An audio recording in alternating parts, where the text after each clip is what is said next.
Welcome, welcome, welcome. Listen, this is another episode of the Government Coins podcast. Y'all, I am so excited. And this one is one that's very near and dear and close to me because y'all know I'm from St. Pete. I went right on to Gibbs High School, graduated around there. So I'm super excited to do this episode. And today we are discussing doing business with the city of St. Pete. And today we are joined by the Kourey Hendryx-Bell. So I'm super excited. How are you doing today? Like, can you tell us a little bit about yourself? And yeah, let's get into that. Thank you for asking. Having a pretty good day. Excited to be on the podcast with you. Just a little bit about me. My name is Kourey Hendryx-Bell. Again, I am the manager for the Office of Supplier Diversity here at the city of St. Pete. I guess kind of going into my background a little bit, I graduated from the University of South Florida in 2012 with a degree in interdisciplinary social sciences with concentrations in history and psychology. I also have a law degree. I went to Kourey School of Law in Riverview, Florida, and I graduated from there in 2022. And then now I'm the manager here in the Office of Supplier Diversity. I've been working at the city of St. Pete for about 5 years. Prior to being the manager of this office, I was a contracts compliance coordinator, still within the procurement department, but kind of tracking a lot of the different goals and requirements that we have on some of our projects, as well as, looking a little bit more in depth into any sort of issues and disputes, things like that come up occasionally in contracts. Now that's a big deal. So I wanted to, I know I didn't have a lot of questions pertaining to that, but that's a huge component that I feel like we don't hear enough about, like the compliance piece of it. While you were in compliance, were you when you found out about the, establishment of the Office of Supplier Development or Diversity, I'm sorry, Office of Supplier Diversity, was that your first like, okay, I'm ready to transition, or was it more of they were pushing you into that direction? It's kind of like everything just sort of worked out the way they was supposed to, because it would, before the office was officially created, it was kind of going back and forth like where it would actually land, if it was going to be in underneath procurement. And we already had a contracts compliance division. And so with the creation of the Office of Supplier Diversity, we have absorbed the compliance component as well. So I oversee now the compliance component um, with the Office of Supplier Diversity.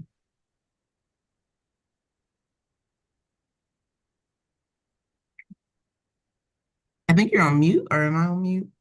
I was on mute. Okay.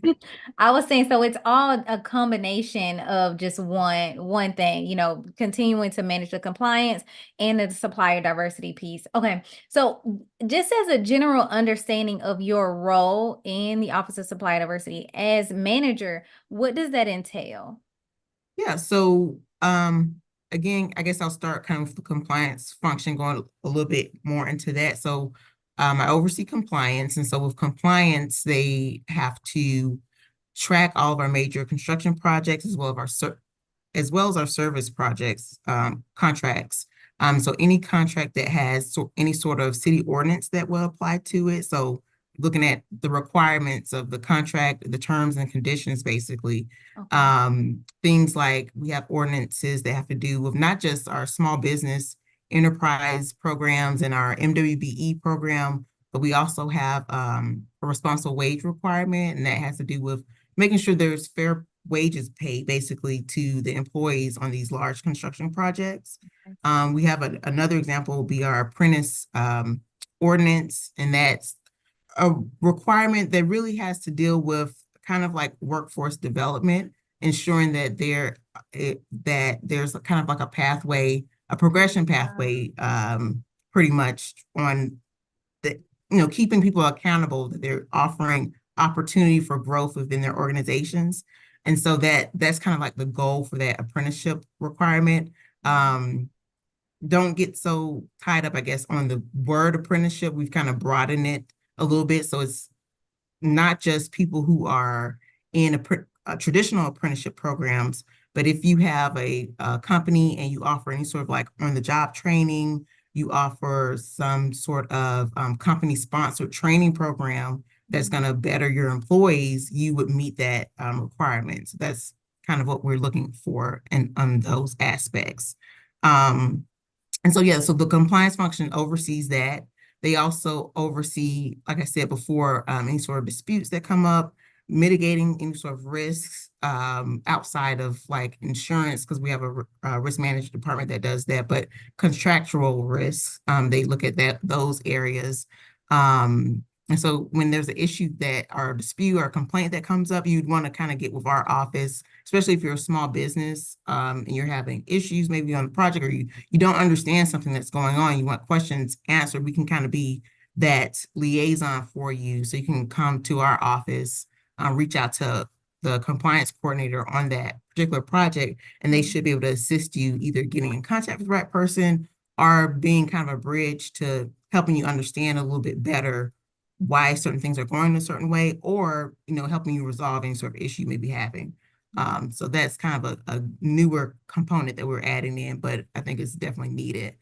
The other thing that we oversee is also all of the supplier diversity aspects of our office. So again, like our programs for our small business enterprise, our minority and women business enterprise programs, and also certain training and development programs that we're going to be rolling out to help, our small, diverse businesses progress and be able to compete with other vendors that are looking to do business with the city. Yeah, I love the compliance piece. One, because there have been a number of different times where you hear from subcontractors where they haven't been paid by the prime, or, just so many different areas. So to have that component of advocacy from the agency standpoint is a huge deal. So that's amazing. The other piece of it is, so the Office of Supplier Diversity was created last year after the disparity study. Yeah, so right at the tail end, like December of 2022. So yeah, we've really only been in existence about a full year now. And the disparity study was done completed in 2021, and our office was created in 2022, December. Yeah. Talk about implementation. Like, that's a quick turnaround. A lot of times it takes some time to, really figure out what type of programs they want to put in place, and you already have a supplier diversity, a small business and a minority women business enterprise program in place, which I definitely want to talk about. But to see how quick of a turnaround from disparity study to office to program implementation has been a big deal. That's a huge deal. In the midst of that, I wanted to talk a little bit more about the small business program. So you mentioned there will be some technical assistance components of it. So I wanted to tap into that. What are some of the existing technical assistance or training programs that are available? And how can a small business tap into those to do business with the city of St. Pete? Yeah, so currently a lot of our training happens through our greenhouse. So we have the City of St. Pete's greenhouse, which is underneath economic development. They're a business assistance center, and they can offer a lot of one-on-one training. They any sort of business assistance that you may need, they should be able to, help you with those things. A lot of financial assistance, they may be able to direct you our vendors toward. So that's definitely a big help to us. We definitely work in conjunction with them on a lot of things, especially for our startup businesses. We really want to direct them to our greenhouse to kind of get, their more footing and, more assistance. If they need one-on-one assistance, that's definitely a great place to start. And so they have a website you can visit, and I believe it's just stpetegreenhouse.org, I believe, or you can go to the City of St. Pete's website, and there's links on there. They'll get you over to the greenhouse. As far as what we're kind of developing out in the Office of Supplier Diversity, we're looking to develop out a program for those kind of existing businesses that are already certified with the city or are qualified to be certified with the city, to help you with a more in-depth kind of training on really how to do business with the city. And so looking at more of what it takes to, not just prepare to bid on contracts, but what does that look like once you've been awarded a contract, kind of what you need to prepare for, so you're ready and kind of know what to expect. And so we're currently in the process of developing that out. And it'll kind of work, hand in hand for the greenhouse of having some upfront assistance and training, because they have a lot of different capacity building, one-on-one trainings they can offer, facilitators they can direct you with, and experts that they can kind of put our businesses in contact with to give them one-on-one assistance, especially. And then the programs that we're going to develop out are going to be more kind of like a group setting, so you can collaborate with other businesses and also get that training from experts within the city, and maybe some even that are, experts just generally in the field. But I think the collaboration aspect of it, to be able to kind of talk with other people who are business owners, is going to be a big help to a lot of people. It's an advantage. I'm running a program right now, teaching the same style course, but with the Urban League here in Broward County. Okay. So the government contract class. So it really helps to, like, to your point, see the scholars, we call them scholars, as a part of the program, work and navigate within this space together, and even discussing going out on opportunities together. So that'll be a huge advantage for the businesses in the city for sure. So you mentioned that it would be for businesses who are currently certified with the city. And with that in mind, the program started last year. Do you have are you working to build out the number of certified firms, or are you already working from an existing list? Like, how does that? Yeah, absolutely. Because again, the program is still in development, but yeah, anyone who's certified with the city would kind of be our potential pool of people. Or you're eligible to be certified. And so we can kind of work through that process of, getting the application started and getting your certification approved and all of that. And so it's going to be very important to kind of keep track of our eligibility criteria, which is on our website. And if you are eligible, definitely apply, so that when we do roll that program out, you'll be the first to kind of be updated that it's live, and you can, apply to be a part of that program. Nice. Okay. So now that we're on the conversation on the topic of certification, can we talk a little bit about how that process works and the different types of the certifications, like the requirements? Sure. Yeah. So we have currently two basic programs, really. So we have our small business enterprise program, and that consists of small businesses that are located within basically the Tampa Bay area.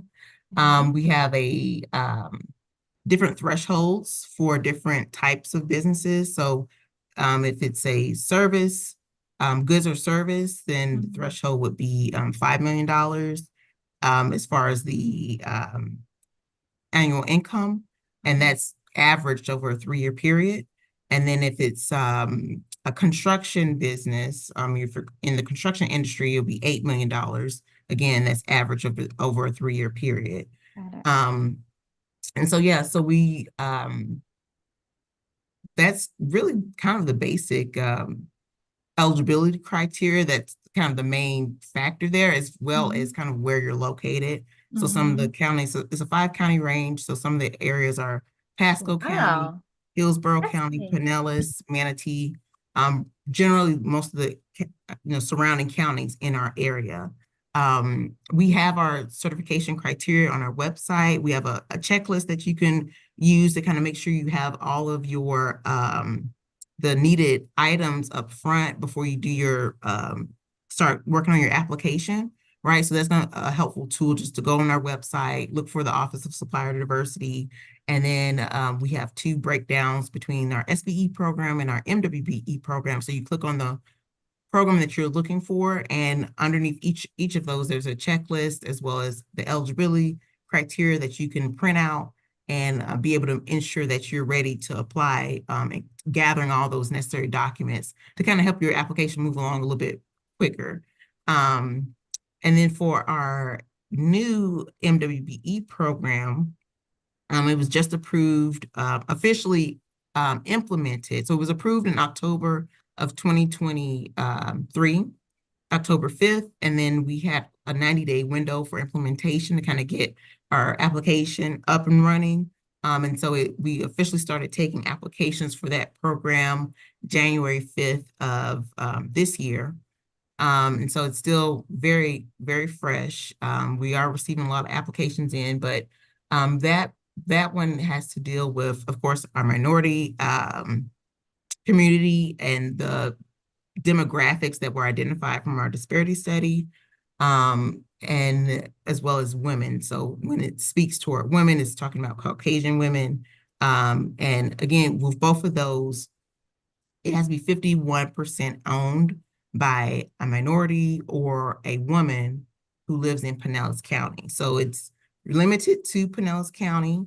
But again, if you don't qualify for that MWBE program, look at our SBE program because it has a broader range. Yeah, and then with the MWBE program, there's no limit as well on the income level. So that's another good thing. Nice. Now, here's another question. With these programs in place, let's say your business is certified with the state of Florida. Do you accept the state's application for, I guess, in terms of reciprocity, or would you accept it as to simplify the process of getting certified with the city? We currently don't look at reciprocity with the state of Florida. We do offer reciprocity with Hillsborough County and City of Tampa.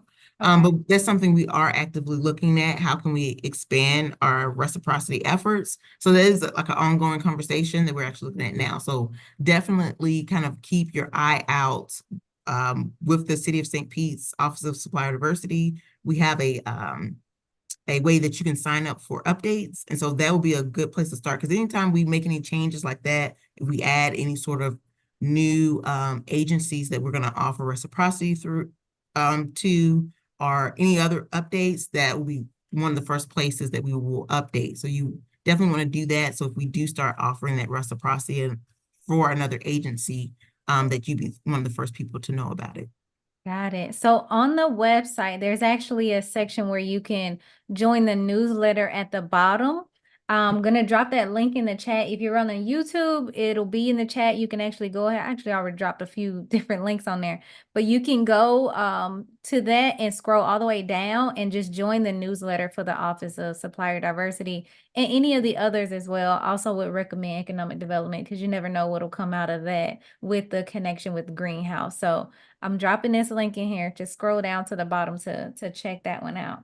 Okay. So that was a good point. And I like to ask that question about reciprocity because, it can take you a long time to go through all the different certifications. So from a business standpoint, just being able to focus on the operational aspect. So I asked that question for that. But in addition to the certifications, for example, are there any goals that have actually been set with different contracts? How does that work? Or is it more of opportunities to set aside opportunities? How was that? Yeah, so our compliance team looks at, and myself, we look at projects on a project by project basis.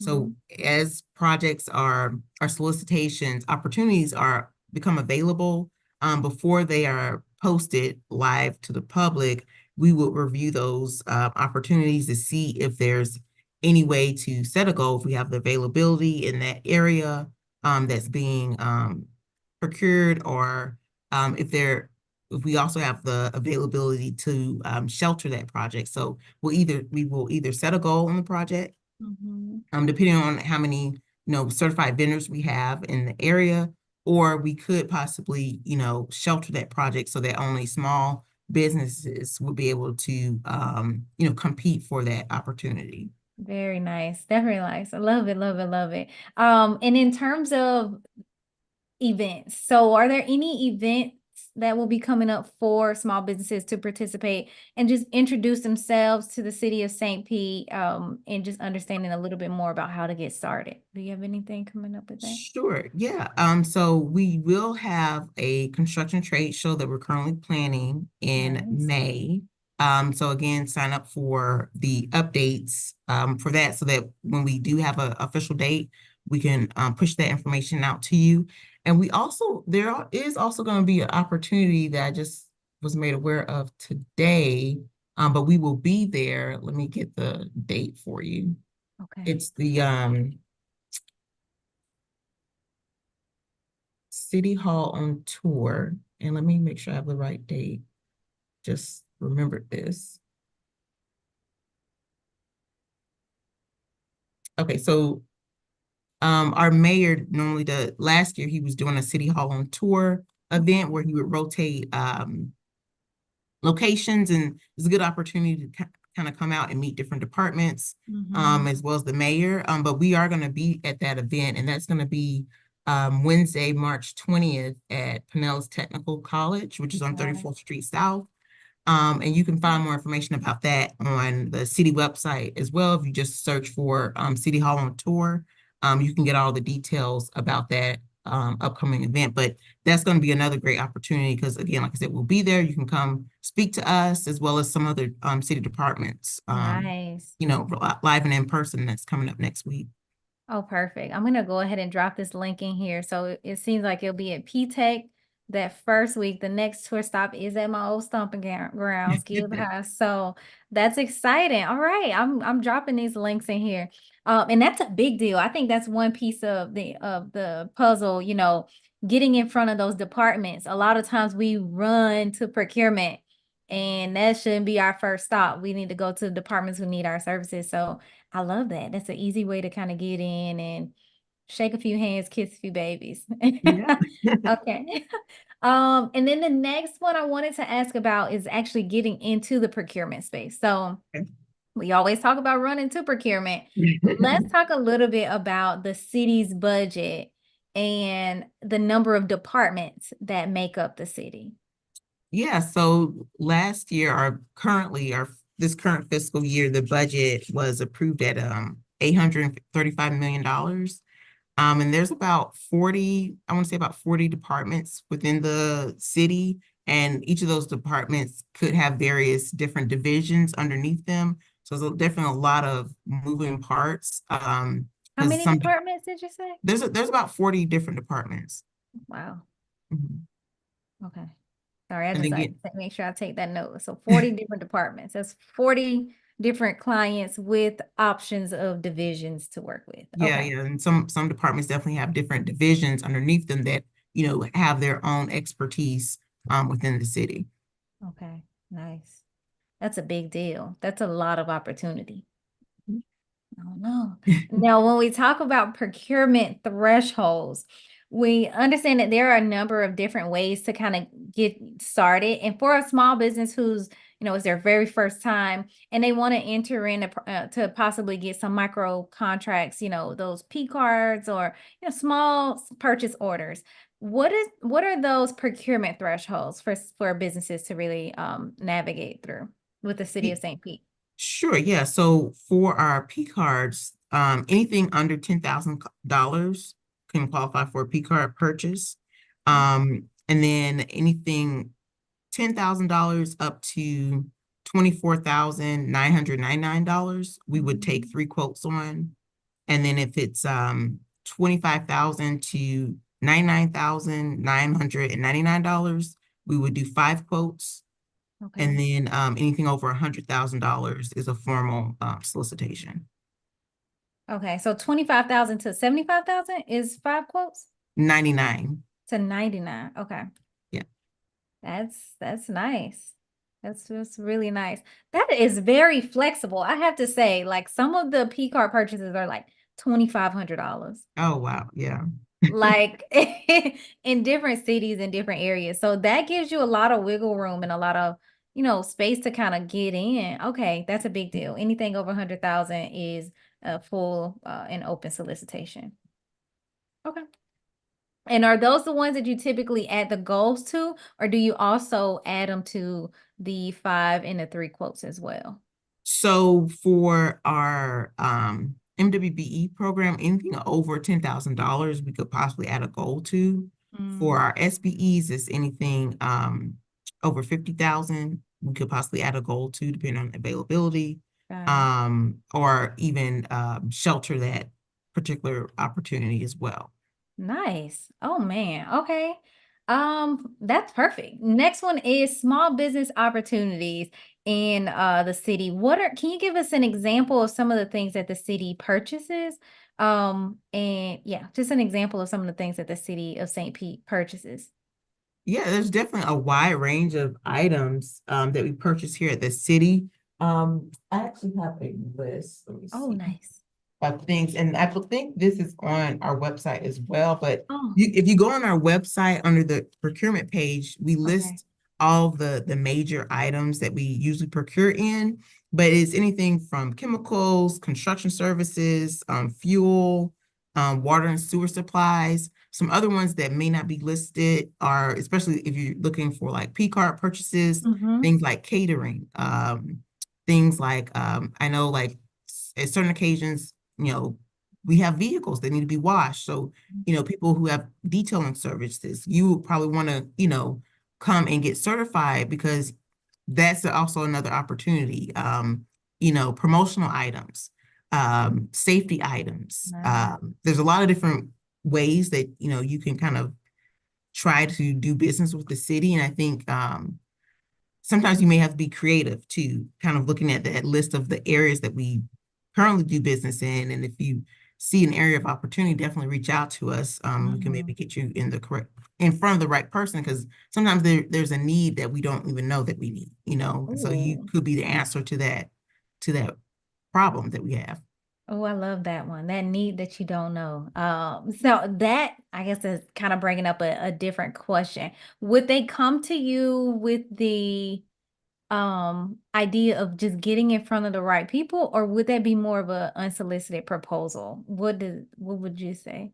I think the best first step would probably be just kind of getting your capability statement out to us so we can Okay. kind of take a look at it. And then if it's something that interests the city, maybe move forward for unsolicited proposal, and then we can kind of move forward through the next step. But I definitely think, like, if you have a capability statement put together, definitely send it our way and we can take a look at it and Nice. kind of go from there and see if there's interest, in that. Okay. Someone mentioned courier services and cargo vans. Delivering services and good or delivering products and goods. Is that like a service that you typically? Um, I wouldn't say no. I know there was a recent solicitation that closed for like refrigerated delivery services. So you just Mm, never know, especially like with departments like our Parks and Rec, things like that. You never know what the what it city could may be. need, or if it's something that you may be able to be a sub on a project Got as it. well.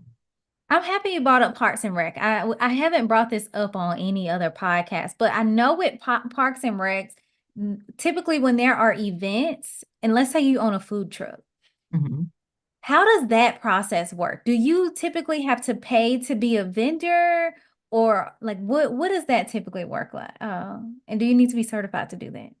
You don't have to be certified. And then, a lot of the events that Parks and Rec may host, they kind of organize that themselves. But it is an opportunity, that if we do have certified vendors already in our database Mhm. in areas that they are looking to, add to an event, that's a good opportunity for the city to kind of see how they can increase our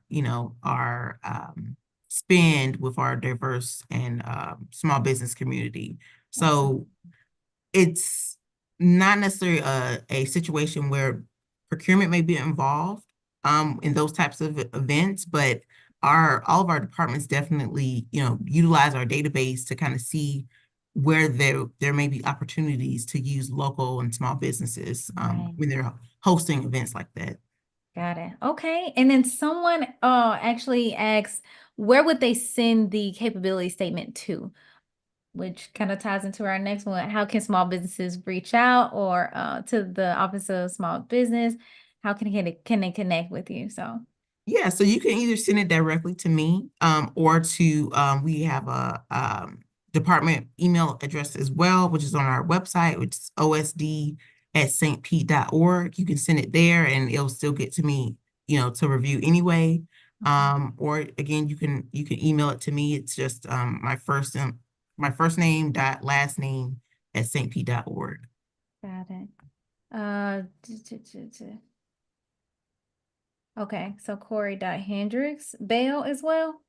And with the dash, yep, Okay, with the Hendryx-Bell. dash. Yep. Okay. Oh, they made it super easy. So everyone's email this way. I'm just kidding.